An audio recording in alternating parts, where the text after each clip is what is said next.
We often forget that the Bible was written to people.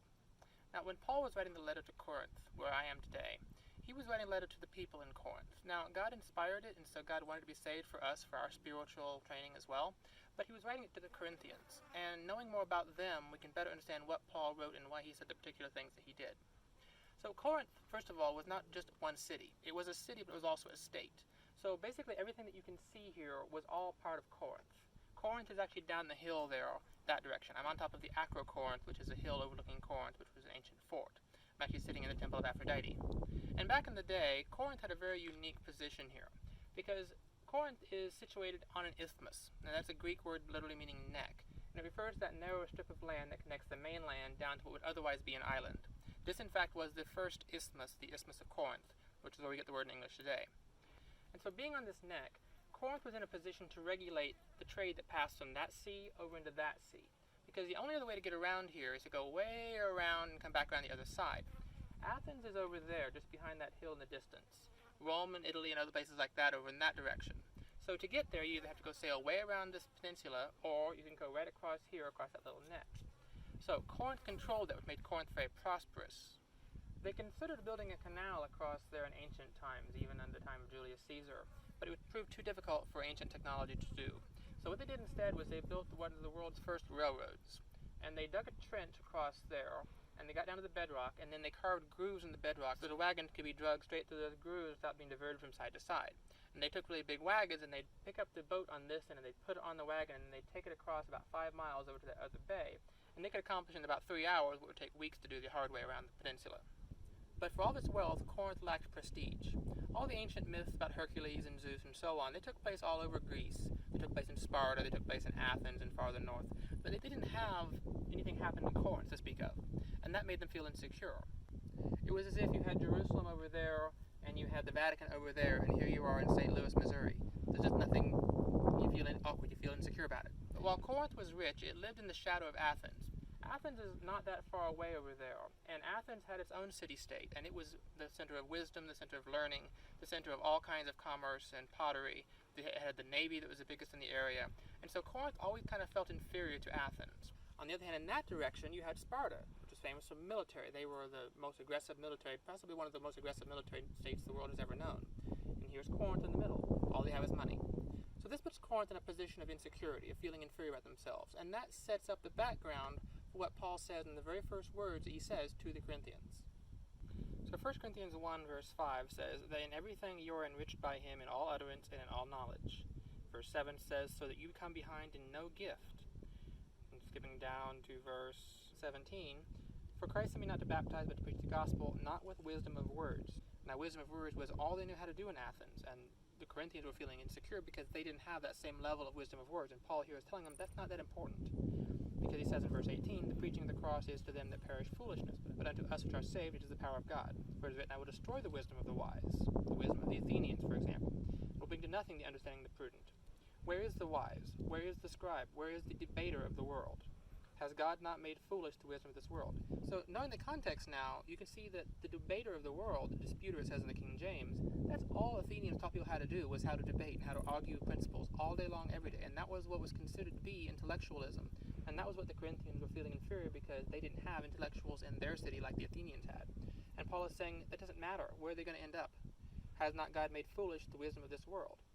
For after that in the wisdom of God, the world by wisdom knew not God. It pleased God by the foolishness of preaching, the foolishness of people like the Corinthians, to save those who believe. The Jews require a sign, the Greeks seek after wisdom, but we preach Christ crucified, the Jews a stumbling block, and to the Greeks foolishness. Because, verse 25, the foolishness of God is wiser than men, and the weakness of God is stronger than men. So here again, the weakness of God, as opposed to the strength of Sparta, the weakness of the Corinthians, because a weak man with God protecting him is stronger than the Spartans without God protecting them. For verse 26, you see your calling, brethren, how that not many wise men, like the Athenians, are called, not many mighty, not many noble, like the Spartans. But God has chosen the foolish things, like the Corinthians, to confound the wise, and God has chosen the weak things of the world, again like the Corinthians, to confound the things which are mighty. And the base things of the world, the things which are despised, has God chosen, yes, and things which are not, to bring to nothing the things that are, so that no flesh should glory in his presence. 1 Corinthians 2:1, and I, brethren, when I came to you, did not come with excellency of speech or of wisdom, which is how the philosophers would have come, and they taught their philosophy, like the Epicureans and the Stoics and so on. In verse 4, "My speech and my preaching was not with enticing words of man's wisdom, but in the demonstration of the Spirit and of power, so that your faith should not be based on the wisdom of men, but on the power of God." So he goes on like that for another couple of chapters and talks about a couple of other things, but then comes back to his point again in 1 Corinthians 3:18. "Let no man deceive himself. If any man among you seems to be wise in this world, let him become a fool, that he may be wise. For the wisdom of this world is foolishness with God. For it is written, He takes the wise in their own craftiness. And again, the Lord knows the thoughts of the wise, that they are vain. Therefore let no man glory in men, for all things are yours. Whether Paul, Apollos, or Cephas, or the world, or life, or death, or things present, or things to come, all are yours, and you are Christ, and Christ is God's." So, knowing the historical context and the social context of this region gives a lot more light to why Paul needed to say what he said. And knowing that, we're going to go visit Corinth now, the actual ancient city, and we're going to see how these Corinthians conducted themselves, what they did, and why Paul was also yelling at them in the same letter he was encouraging them. After leaving Athens, Paul came here to Corinth, and here he met Aquila and Priscilla, and he lived with them and worked with them because they were tent makers, which is something he knew how to do. So they would have probably worked here in the Forum, or the Agora, here in Corinth. Back there behind there you can see the Temple of Apollo. Below that you can see one of the larger market stalls. They probably wouldn't have had that one because that would have been quite expensive. They probably would have had one of the smaller stalls like this. And it's quite likely that they would have had a house above it so they could have worked and lived in the same area. We can't really prove that from the archaeology here, but it's likely that that would have happened that way. So they had recently come here from Italy, so they would not have been able to have one of the best prestigious stalls right on the entrance. So they would have been back in the corner like this. Now, I'm standing in the Bema.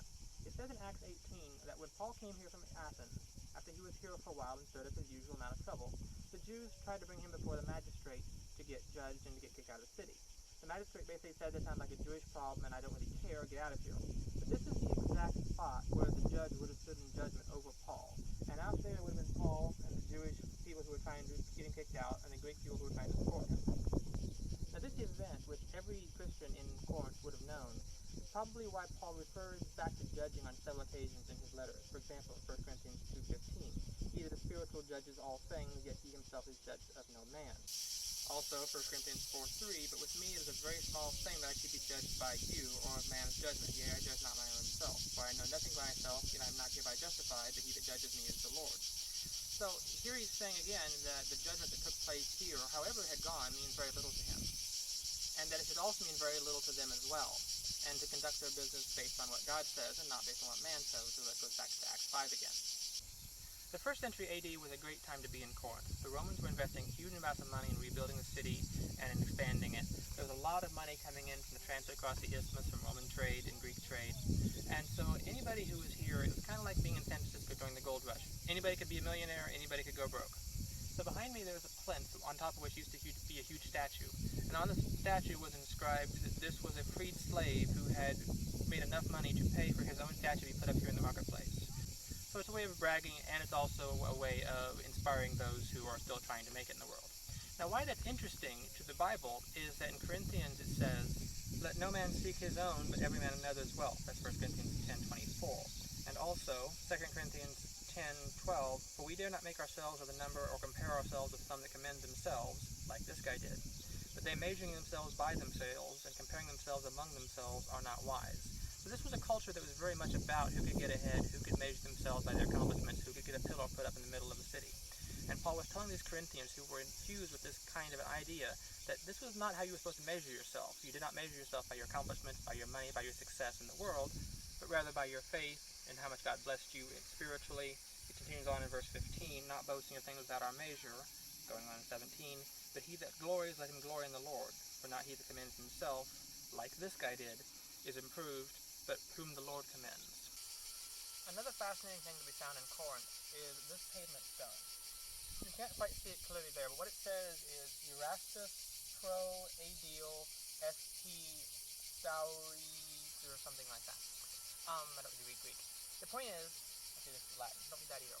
The point is that this says Erastus the proconsul and the Adil paid for this plaque by his own money, is what people generally translate it as. And so why that's important to us is that Erastus is mentioned 3 times in the New Testament. He's mentioned in Acts 19:22, "I send to Macedonia 2 of them that ministered unto him, Timothy and Erastus."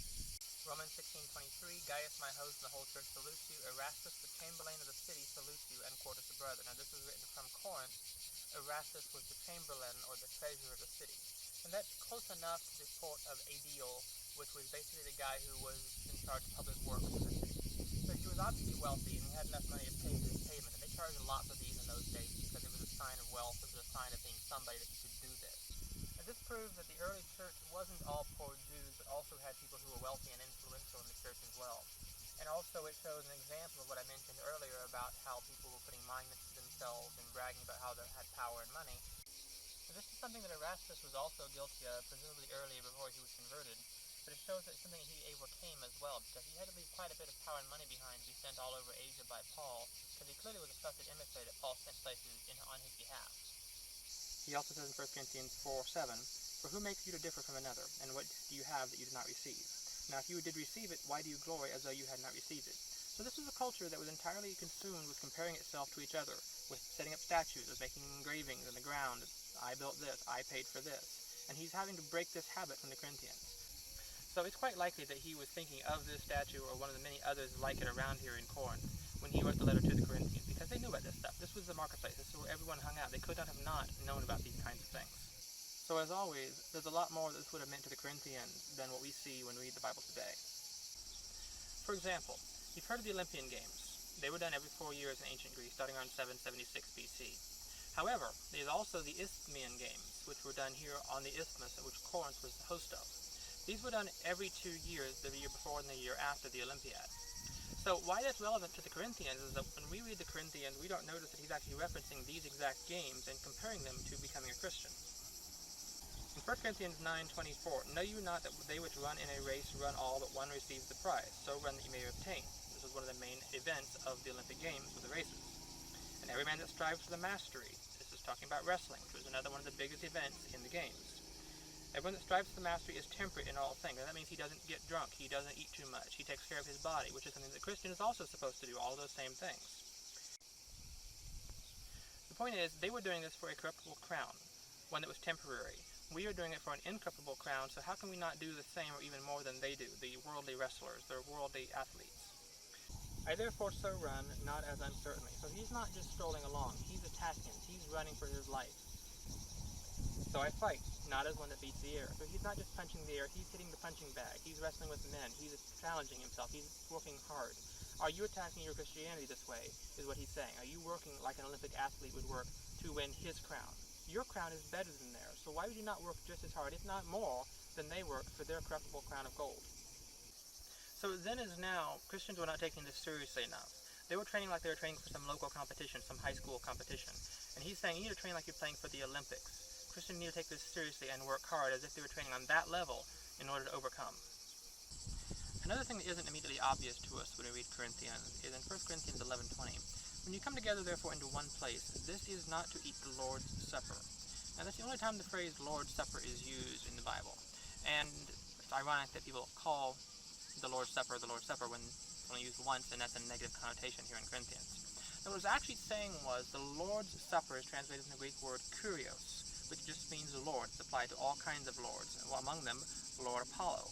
So this is the temple of Apollo, which commands a dominating view over the entire area here of Corinth. Now, most of these pagan gods like this would have a festival where they would have bunches of meat and drinking and sex and drugs and rock and roll, and they would have all this stuff and a big feast, and everyone would get drunk, and that's how they would celebrate the Lord Apollo's supper. So Christians, naturally enough, knowing this kind of religion when they were trying to transfer over and keep the Passover, were bringing traditions from Apollo and other gods into the Christian religion. And so Paul was saying this is not to eat the Lord's Supper, not to eat the supper like Apollo kept his supper. This is to be a solemn occasion, not to come drunken, and so on. And so Paul was saying that this was not how God wanted to be worshipped, not to learn from the heathen the way to worship him. That said, he also said in 1 Corinthians 8, because this is a big deal the Corinthians fought over all the time, was meats offered to idols. And he said in verse 4, concerning the eating of those things offered to sacrifice to idols, we know the idol is nothing, there's none God but one. So he goes on to the conscience and how not everyone understands this. Verse 10, he says, "For if any man see you which has knowledge, sit at meat in the idol's temple." Now this was the idol's temple, where they would have been sitting at meat that he would have been talking about. And so he's saying that if anyone sees you in this temple eating the idol's meat, that you shouldn't do it because it might bother them, not because eating the idol's meat, because basically the idol's meat is free food. The idol's dead, it doesn't matter. Party here, eat your free food, go home. But don't go home and take this practice and incorporate it into Christianity, which is what they were doing. So you can see now why all these monuments, the pavements, the way they conducted their lives, how all of this traces back to that first cause, that they were insecure about their position in the world, and that the entire culture was built around trying to get ahead and trying to prove that they were something, that they mattered. Because deep down they didn't feel like they did. And that is why there was all the divisions in the same church, because I am of Apollos, I am of Paul, because they needed to have an identity. They needed to say, I am that guy's disciple. I was baptized by Paul. I was baptized by Peter. When that doesn't matter, because we're all saved by Christ.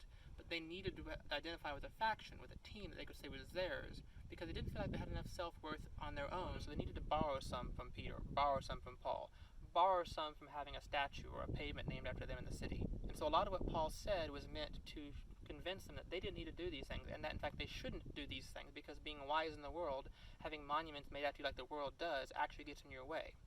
And at the same time, it was precisely because of these insecurities that the Corinthians had that God was able to say to Paul in Acts 18, I have much people here in Corinth, as opposed to Athens where he had just left.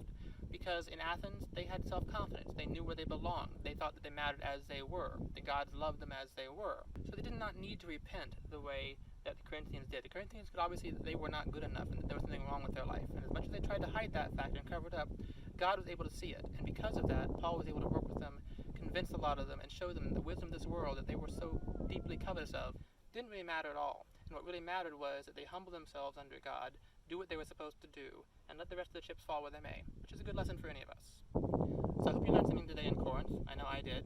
So follow us here on YouTube, visit our website, thesimpleanswers.com for more, and we'll see you down the road.